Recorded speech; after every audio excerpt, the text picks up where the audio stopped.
Hi hello village ബ്ലോഗ്സിൻ്റെ എല്ലാ പ്രേക്ഷകർക്കും പുതിയ വീഡിയോയിലേക്ക് സ്വാഗതം. ചരിത്ര ഐതിഹ്യങ്ങളും നിറഞ്ഞ നമ്മൾ നാഗഞ്ചേരി മലയിലേക്കാണ് നമ്മുടെ ഇന്നത്തെ യാത്ര.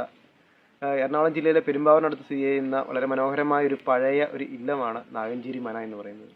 അതുപോലെ തന്നെ തൊട്ടടുത്തായിട്ട് ഇരിങ്ങോൾക്കാവ് എന്ന് പറയുന്ന ഒരു കാവുമുണ്ട്. ആ രണ്ട് സ്ഥലങ്ങളാണ് നമ്മളിന്ന് സന്ദർശിക്കാൻ പോകുന്നത്. വില്ലേജ് ബ്ലോഗ്സിൻ്റെ എല്ലാ പ്രേക്ഷകർക്കും പുതിയ വീഡിയോയിലേക്ക് സ്വാഗതം. ഫ്രണ്ട്സ്, ഇന്ന് നമ്മുടെ കൂടെ ഉള്ളത് മലനാടിൻ്റെ ബ്ലോഗറിലെ നമ്മുടെ സ്വന്തം രമേശ് ബ്രോയാണ്. രമേശ് ബ്രോയ് നമ്മുടെ ചാനൽ കാണുന്നത് കൃത്യമായിട്ട് അറിയാമല്ലോ. നമ്മുടെ മിക്ക വീഡിയോയിലും രമേശ് ബ്രോ പറയാറ്. ഒത്തിരി നാൾക്ക് ശേഷമാണ് രമേശ് ബ്രോ ഇപ്പോൾ നമ്മുടെ വീഡിയോയ്ക്ക് വന്നിരിക്കുന്നത്. അപ്പോൾ ഞങ്ങൾ രണ്ടുപേരും കൂടെയാണ് ഇന്നത്തെ ഈ നാഗഞ്ചേരി മനയുടെ കാഴ്ചകൾ കാണാനായിട്ട് പോകുന്നത്. കേരളത്തിലെ പ്രശസ്തമായ നമ്പൂതിരി ഇല്ലങ്ങളിൽ ഒന്നായ നാഗഞ്ചേരി മനയുടെ മുൻപിൽ നമ്മൾ എത്തിയിരിക്കുകയാണ്. എറണാകുളം ജില്ലയിലെ പെരുമ്പാവൂരിന് സമീപമാണ് ഈ നാഗഞ്ചേരി മന സ്ഥിതി ചെയ്യുന്നത്. 1980 കാലഘട്ടം മുതൽ പെരുമ്പാവൂർ നഗരസഭയുടെ കീഴിലാണ് ഈ മന. 18 ദേശങ്ങളുടെ അധികാരവും 9 ക്ഷേത്രങ്ങളുടെ ഊരാൺമയുണ്ടായിരുന്ന മന കൂടിയായിരുന്നു ഈ നാഗഞ്ചേരി മന. പെരുമ്പാവൂർ നഗരസഭ ഇന്ന് വില്ലേജ് ടൂറിസത്തിന്റെ ഭാഗമായിട്ട് പൊതുജനങ്ങൾക്ക് തുറന്നു കൊടുത്തിരിക്കുകയാണ്. ടിക്കറ്റ് കൗണ്ടറിൽ നമുക്ക് ടിക്കറ്റ് ഒക്കെ എടുത്ത് നമുക്ക് ഈ മനയും ഇവിടുത്തെ ചിൽഡ്രൻസ് പാർക്കൊക്കെ കാണാവുന്നതാണ്. മുതിർന്നവർക്ക് 20 രൂപയും കുട്ടികൾക്ക് 10 രൂപയാണ് ഇവിടുത്തെ ടിക്കറ്റ് ചാർജ്. നമ്മൾ ടിക്കറ്റൊക്കെ എടുത്ത് നമ്മൾ അതിനകത്തേക്ക് പ്രവേശിച്ചിരിക്കുകയാണ്. ടിക്കറ്റ് കൗണ്ടറിന് സമീപത്തായിട്ട് ഒരു റിഫ്രഷിംഗ് സ്പേസും ഉണ്ട്. ഇവിടെ നമുക്ക് ഐസ്ക്രീം, അങ്ങനെ കുടിവെള്ളം, അങ്ങനെ ഒത്തിരി കാര്യങ്ങൾ നമുക്ക് ലഭിക്കും. നമ്മളങ്ങനെ അതിൻ്റെ അകത്ത് പ്രവേശിച്ചപ്പോൾ അവിടുത്തെയുള്ള നിർമ്മിതികൾ കാണുകയാണ്. കലാകാരന്മാർ ഒരുക്കി വെച്ചിരിക്കുന്ന കാഴ്ചകൾ നമ്മൾ ആസ്വദിച്ച് മനയുടെ അകത്തോടെ നടന്നുകൊണ്ടിരിക്കുകയാണ്. ഒരുപാട് കലാകാരന്മാർ നിരവധി കലാശില്പങ്ങൾ ഇവിടെ നിർമ്മിച്ചിട്ടുണ്ട്. അതിൻ്റെ കാഴ്ചകളൊക്കെ നമുക്കിവിടെ കാണാം. ശംഖും അതുപോലെ മനുഷ്യൻ്റെ ഒരു വ്യത്യസ്തങ്ങളായ പ്രതിമകളൊക്കെ നമുക്കിവിടെ വന്നാൽ കാണാൻ സാധിക്കും.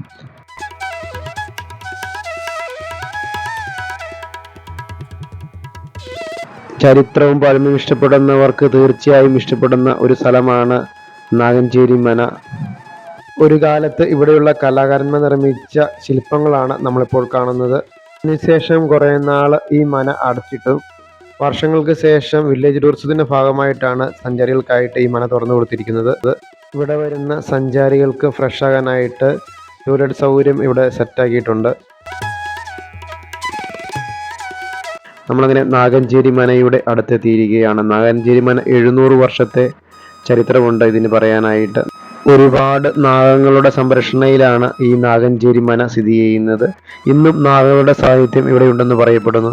നമ്മളങ്ങനെ നാഗഞ്ചേരി മനയുടെ ഉമ്മറത്ത് എത്തിയിരിക്കുകയാണ്. വളരെ വർഷങ്ങൾക്ക് മുമ്പ് ഈ മന 16 കെട്ടായിരുന്നു. കാലക്രമേണ ഈ മന 4 കെട്ടായിട്ട് മാറി. നമുക്കിനി നാഗഞ്ചേരി മനയുടെ ഉള്ളിലേക്ക് പ്രവേശിക്കാം. കടയിൽ തീർത്ത ധാരാളം ഫർണിച്ചറുകളാണ് ഇവിടെ ഉള്ളത്. നമ്മുടെ വാതിലൊക്കെ തുറന്നു വരുമ്പോഴേക്കും നമുക്കിതൊക്കെ കാണാൻ സാധിക്കും. നല്ല രീതിയിൽ കൊത്തുപണി ഇവിടെ ചെയ്തിട്ടുണ്ട്. എല്ലാ കാര്യങ്ങളും ഇവിടുത്തെ ഫർണിച്ചർ അടക്കം എല്ലാ കാര്യങ്ങളും തടിയിലാണ് കൂടുതലും തീർത്തിരിക്കുന്നത്. നമ്മളങ്ങനെ ഒരു മുറിയിൽ പ്രവേശിച്ചിരിക്കുകയാണ്. ഇതിൻ്റെ വാതിലുള്ള കാഴ്ചയാണ് ഇപ്പോൾ നമ്മുടെ പണ്ടത്തെ കാലത്തെയുള്ള ആ സാക്ഷാ രീതിയിലുള്ള വാതിലാണ് നമ്മളിപ്പോൾ കാണുന്നത്. അവിടെ ഒരു ചിത്രം നമുക്ക് കാണാം. നമ്മളങ്ങനെ നടുമുറ്റത്തെത്തിയിരിക്കുകയാണ്.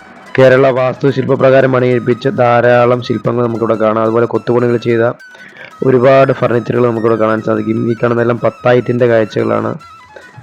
അവിടെ എൻട്രി ഇല്ല നമുക്ക്. അപ്പോൾ ഇവിടുത്തെ ഈ കാഴ്ചകളൊക്കെ കണ്ട് നമ്മൾ നടക്കുകയാണ്. നമുക്കിനി ഈ മനയുടെ പഴയ ചരിത്രത്തിലേക്കൊന്ന് എത്തി നോക്കിയാലോ. നാഗഞ്ചേരി മനയുടെ അവസാന നാടുവാഴിയായിരുന്നു വാസുദേവൻ നമ്പൂതിരി. നാഗഞ്ചേരി കുഞ്ചു നമ്പൂതിരി എന്നറിയപ്പെടുന്ന നീലകണ്ഠൻ നമ്പൂതിരിയുടെ മകനാണ് വാസുദേവൻ നമ്പൂതിരി. ദേവകി അന്തർജനമാണ് മാതാവ്. തിരുവിതാംകൂർ രാജാക്കന്മാർ സമ്മാനിച്ച 4000 ബ്രിട്ടീഷ് പൗണ്ടും നാഗമാണിക്യം പോലുള്ള രത്നശേഖരവും ഉണ്ടായിരുന്ന മനയ്ക്ക് 800 കിലോയ്ക്ക് മുകളിലുള്ള സ്വർണ്ണശേഖരവും ഉണ്ടായിരുന്നു. കന്നിക്കൊയ്ത്തും മകരക്കൊയ്ത്തും കഴിഞ്ഞാൽ 1.25 ലക്ഷം പറ നെല്ലാണ് ഇല്ലംമുറ്റത്ത് പണ്ട് ശേഖരിച്ചിരുന്നത്.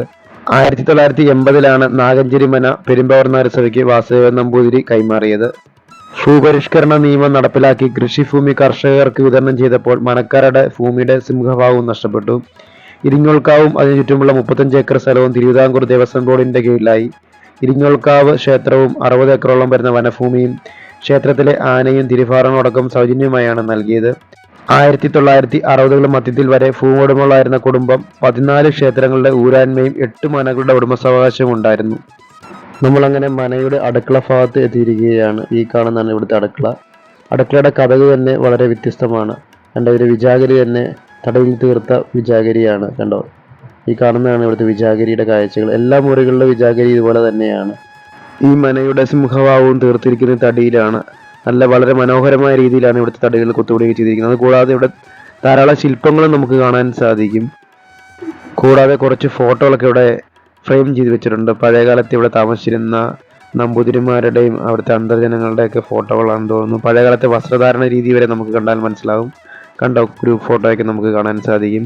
ഇവിടുത്തെ ഒരു നമ്പൂതിരിയുടെ ഒരു ഫോട്ടോയാണ് ഫ്രെയിം ചെയ്ത് വെച്ചിരിക്കുന്നത്. അങ്ങനെ നിരവധിയായ കാഴ്ചകൾ നമുക്ക് ഇവിടെ വന്നാൽ കാണാൻ സാധിക്കും. പഴമ ഇഷ്ടപ്പെടുന്നവരെ നിങ്ങൾ തീർച്ചയായിട്ടും നാഗഞ്ചേരി മനയിലേക്ക് സ്വാഗതം ചെയ്യുകയാണ്. ഒരു കാലത്ത് കേരളത്തിലെ അതിസമ്പന്നമായ മനകൾ ഒന്നായിരുന്നു നാഗഞ്ചേരി മന. ഭൂപരിഷ്കരണ നിയമം വരുന്ന സമയം വരെ കേരളത്തിൽ 37,000 ഏക്കർ ഭൂമി മനയ്ക്ക് സ്വന്തമായിരുന്നു. പെരുമ്പാവൂർ ഇരിങ്ങോൾക്കാവ്, കൊമ്പനാട് ശ്രീ ധർമ്മശാസ്ത്ര ക്ഷേത്രം, ഐമൂരി ശിവക്ഷേത്രം എന്നീ ക്ഷേത്രങ്ങളും, ആലുവായിൽ ഇടാക്കുഴ ശ്രീകൃഷ്ണസ്വാമി ക്ഷേത്രം, ചന്ദ്രാപ്പള്ളിക്കാവ് ഇരുവിച്ചിറ ശിവക്ഷേത്രം, നീലംകുളങ്ങരയിൽ ശ്രീകൃഷ്ണസ്വാമി ക്ഷേത്രം, തൊടുപുഴയിൽ കരിമണ്ണൂർ നരസിംഹസ്വാമി ക്ഷേത്രം, പന്നിയൂർ വരാഹസ്വാമി ക്ഷേത്രം, തിരുവനന്തപുരത്ത് വഴുതക്കാട് മഹാഗണപതി ക്ഷേത്രം തുടങ്ങി നിരവധിയായ ക്ഷേത്രങ്ങളുടെ ഉടമകളായിരുന്നു ഈ നാടുവാഴികൾ. കൂടാതെ തൊടുപുഴയിൽ കരിമണ്ണൂർ, തട്ടക്കുഴ, ചീനിക്കുഴി, ഉടമ്പന്നൂർ, പുറപ്പുഴ എന്നിവിടങ്ങളിൽ 5000 ഏക്കർ ഭൂമി, കൂടാതെ തിരുവനന്തപുരത്തും കന്യാകുമാരിയിലും കൊച്ചിയിലുമായി 5000 കണക്കിന് ഏക്കർ ഭൂമിയും സ്വന്തമായി ഇവർക്കുണ്ടായിരുന്നു. ചരിത്രം പറഞ്ഞു നമ്മളങ്ങനെ നാഗഞ്ചേരി മനയുടെ പിൻഭാഗത്ത് എത്തിയിരിക്കുകയാണ്. ഇവിടെ ഒരു കിണർ നമുക്ക് കാണാൻ സാധിക്കും. മുൻകാലങ്ങളിൽ ഇവിടുത്തെ മനയിലെ ആൾക്കാർ ഉപയോഗിച്ചിരുന്ന കിണറാണ് നമ്മളിപ്പോൾ കാണുന്നത്. ഇവിടെ എല്ലാം ചെറിയ ചെറിയ ചെടികൾ വളർന്ന കിണർ കാണാത്ത രീതിയിലായിരിക്കുകയാണ്. അതേപോലെ ശ്രദ്ധിക്കുക. നമ്മളങ്ങനെ മനയുടെ പിൻഭാഗത്തെ കാഴ്ചകൾ ആസ്വദിക്കുകയാണ്. ഈ സമീപത്തായിട്ട് തന്നെ ഇവിടെ വരുന്ന സഞ്ചാരികൾക്ക് ഊഞ്ഞാലാടാനായിട്ട് ഒരു ഊഞ്ഞാലാട് സെറ്റ് ചെയ്തിട്ടുണ്ട്. നമ്മുടെ രമേശ് ബ്രോ ഊഞ്ഞാലാടുകയാണ്. തൻ്റെ കുട്ടിക്കാലമായി ഇവർക്കുകയാണ് രമേശ് ബ്രോ. അവിടെ നമ്മൾ ഈ കാണുന്ന ടൈൽ വായി വഴിയിൽ കൂടെ നമ്മൾ മുന്നോട്ട് സഞ്ചരിക്കുകയാണ്. ഇവിടെ ഒരു കുളമുണ്ട്. ആ കുളം കാണാൻ വേണ്ടിയാണ് നമ്മുടെ അടുത്ത പരിപാടി. അങ്ങനെ നമ്മൾ കാണുന്ന വഴിയിലൂടെ നടന്ന് നമ്മളങ്ങനെ കുളത്തിൽ മുമ്പിലെത്തിയിരിക്കുകയാണ്. കണ്ടോ, പണ്ട് കാലത്ത് ഇവിടുത്തെ ആളുകൾ ഉപയോഗിച്ചുകൊണ്ടിരുന്ന കുളമാണ് നമ്മൾ കാണുന്നതിന് സമീപത്തായിട്ട് ധാരാളം ഔഷധ സസ്യങ്ങളൊക്കെ വെച്ചിരിക്കുന്ന കാഴ്ചയും നമുക്ക് കാണാൻ സാധിക്കും. നമ്മളങ്ങനെ കുളത്തിൻ്റെ സമീപത്തെത്തിയിരിക്കുകയാണ്. ഒറ്റയ്ക്ക് വന്നാൽ പേടിയാവുന്ന രീതിയിലുള്ള സംഭവമാണ് ഇവിടുത്തെ കുളം. ഈ കുളത്തിനും നാഗങ്ങളുടെ സാമീപ്യമുണ്ടെന്ന് പറയപ്പെടുന്നു. നാഗഞ്ചേരി മനയുടെ സമീപത്തായിട്ടാണ് ഇരിങ്ങോൾക്കാവ് സ്ഥിതി ചെയ്യുന്നത്. നാഗഞ്ചേരി മനയുടെ കീഴിലുണ്ടായിരുന്ന അനേകം കാവുകളിൽ ഒന്നാണ് ഈ ഇരിങ്ങോൾക്കാവ്. ഒരു വ്യക്തിക്ക് 15 ഏക്കറിൽ കൂടുതൽ കൈവശം വെക്കാൻ പാടില്ല എന്ന ഭൂപരിഷ്കരണ നിയമം 1963 സർക്കാർ കൊണ്ടുവന്നപ്പോൾ മനയുടെ കാരണവരായ വാസുദേവൻ നമ്പൂതിരി 1980 പെരുമ്പാവൂർ മുനിസിപ്പാലിറ്റിക്ക് കൈമാറിയതാണ് ഇരിങ്ങോൾക്കാവ്. ഇപ്പോൾ തിരുവിതാംകൂർ ദേവസ്വം ബോർഡിന്റെ കീഴിലാണ് ഇരിങ്ങോൾക്കാവ് ഉള്ളത്. നമ്മുടെ നാട്ടിൽ അന്യം നിന്നു പോകുന്ന ഒന്നാണ് പേരാൽ മരങ്ങൾ. അതിൽ ഒരു പേരാൽ മരത്തിന്റെ ചൂടിലാണ് നമ്മളിപ്പോൾ. ഇവിടെയും 2 ഊഞ്ഞാലുകൾ സെറ്റ് ചെയ്തിട്ടുണ്ട്. നമ്മളങ്ങനെ മനയുടെ മറ്റൊരു വശത്ത് എത്തിയിരിക്കുകയാണ്. നാഗഞ്ചേരി മന എന്ന പഴയ മനയുടെ സൗന്ദര്യം ആസ്വദിച്ച ശേഷം കുട്ടികളുമായി വരുന്നവർക്ക് ഏറ്റവും അടുത്ത് തന്നെയായിട്ട് ഒരു ചിൽഡ്രൻസ് പാർക്ക് ഇവിടെ സ്ഥിതി ചെയ്യുന്നുണ്ട്. നമ്മൾ ഉടനെ അങ്ങോട്ട് പോകുന്നതാണ്. ഈ കാണുന്ന എല്ലാം മനയുടെ കാഴ്ചകളാണ്. നമ്മളങ്ങനെ ചിൽഡ്രൻസ് പാർക്കിൻ്റെ മുമ്പിൽ എത്തിയിരിക്കുകയാണ്. ഈ കാണുന്നതാണ് നാഗഞ്ചേരി മന ചിൽഡ്രൻസ് പാർക്ക്. ഇവിടെ ധാരാളം കളിയുപകരണങ്ങൾ കുട്ടികൾക്കായിട്ട് ഒരുക്കിയിട്ടുണ്ട്. നമ്മളതിൻ്റെ അകത്ത് പ്രവേശിച്ചിരിക്കുമ്പോൾ നമുക്ക് ഓരോ കാഴ്ചകളായിട്ട് നമുക്ക് കാണാൻ സാധിക്കും. അതുകൂടാതെ ഇവിടെ ശില്പങ്ങൾ നമുക്ക് കാണാൻ കേട്ടോ. മുൻപ് സൂചിപ്പിച്ചിരുന്ന പോലെ ശില്പങ്ങൾ നമുക്ക് ഇതിനകത്ത് കാണാൻ സാധിക്കും. കൂടാതെ ചെറിയ ഇരിപ്പിടങ്ങളൊക്കെ നമുക്ക് കാണാം.